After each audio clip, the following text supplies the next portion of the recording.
Howdy y'all, and welcome to a review video. Today we are looking at this VonHaus stove fan. What's a stove fan, you might ask? Well, I'm gonna need a stove to demonstrate. Which is why I brought, oh, that's actually a little too tall. Let's figure out another way to get everything in here. Okay, this should work here. In fact, I'll go ahead and lower the camera. So this should work pretty well the way I've got this. I'm gonna have to raise the camera a little bit when we actually put it on, but for now, this is good. This is a stove fan. Now what is a stove fan? It's not a replacement part for part of your stove. This is a fan that is designed to set on top of a wood-burning stove. And it uses the heat from that to make it work. Now you might be saying to yourself, Josh, why would I use the Pythagorean theorem to find the missing side of a triangle when I could just measure it with a tape measure?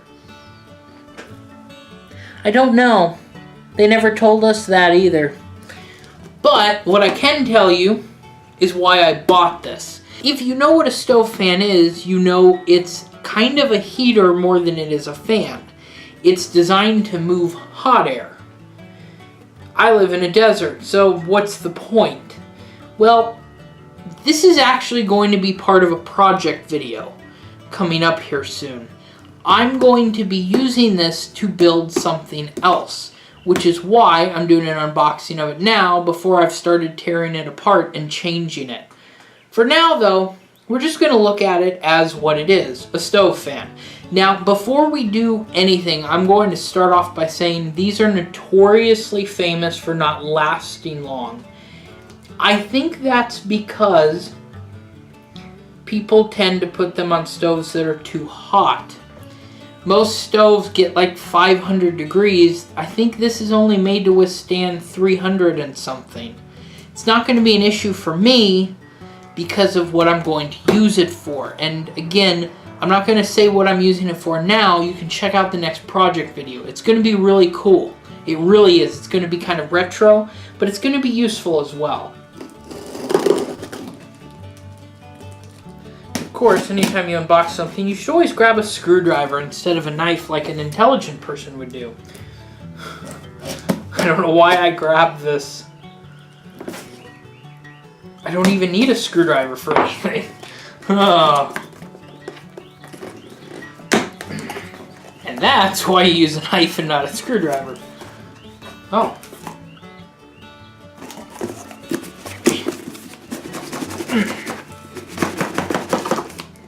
Jeez. Box in a box. Double unboxing.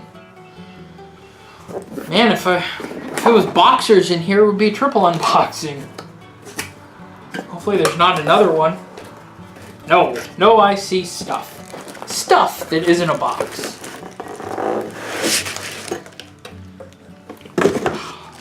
Okay. And there we go. Now this is an oscillating one, so this actually turns as it goes. There is an on-off switch, I believe, yes. Pictures and descriptions don't really make that clear, but you do have instructions. Flat civil service, blah, blah, blah, blah, blah, blah, disposable information, blah, blah, blah, copyright, blah, blah, blah.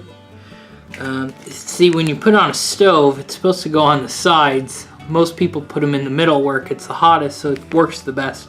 I think that overheats a lot of these.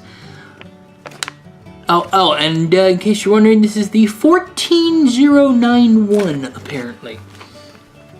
Let's take a closer look here. We have a nice little handle.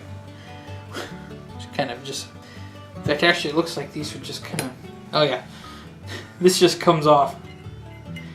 It's not the highest quality, but I think it's going to work quite well. You can see the motor in there. It's not very large, but it should do well for what I'm doing, which you won't know now, so I'm just irritating you. This is the, I assume this is, wait.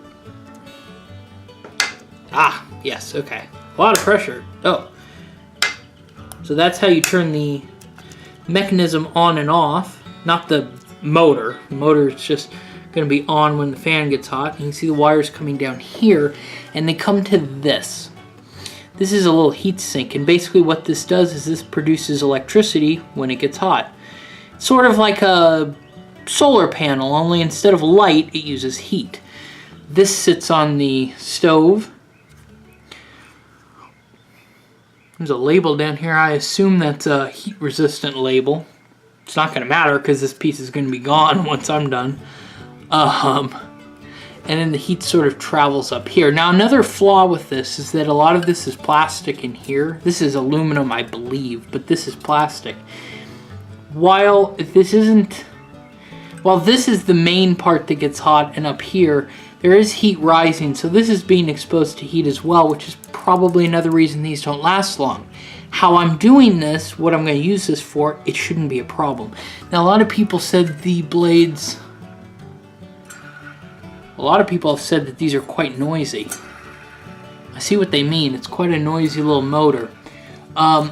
They've said that the blades hit on here.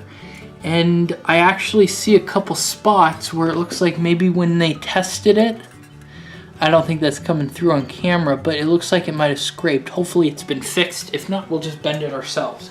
Now, back to the heater. Let's see this thing go. First, I gotta start the heater.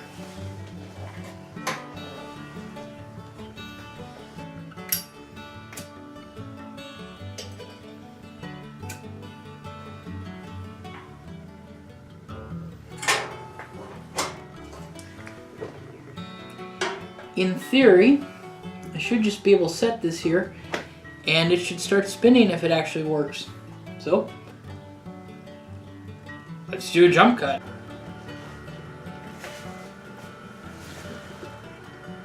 And there we go. It is actually a pretty noisy fan. Listen to it. Or here, better yet, I'll... Ooh, that is quite hot.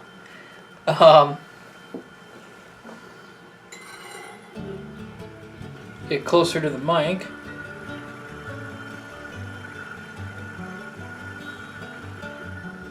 So it is quite a loud little motor, but that's okay. I don't really care too much. It is blowing pretty well. I mean, I can feel the breeze coming off of it. In fact, I can feel it clear back here. I can feel it moving, and it's hot in here already, so it's harder to feel the hot air moving. Cooler air is easier to fill. I just turned the oscillator on. Let's see if it hits. Doesn't look like it, unless it hits the other side. Started pretty quick, I think about a minute. This obviously isn't as hot as a wood stove, plus I just turned it on, so that's not bad. Means it doesn't take all too much heat to do, which is really good. I'm going to go ahead and turn the stove off. But that's really good. Now, like I said, this is going to be in a project video coming up, and I may keep this review so that maybe the project video won't be more than a week or two behind. But what I'm going to be doing with this, it's still going to be a fan, but it's not going to be for hot air. And I'm going to explain it in the video. You should really check it out if you're interested in DIY projects, or if you're interested in retro stuff, because this is going to be based on a very old type of fan. But very cheap, because this was only $12. And honestly, for 12 bucks, it's not bad. It's not bad at all. That's it for this time.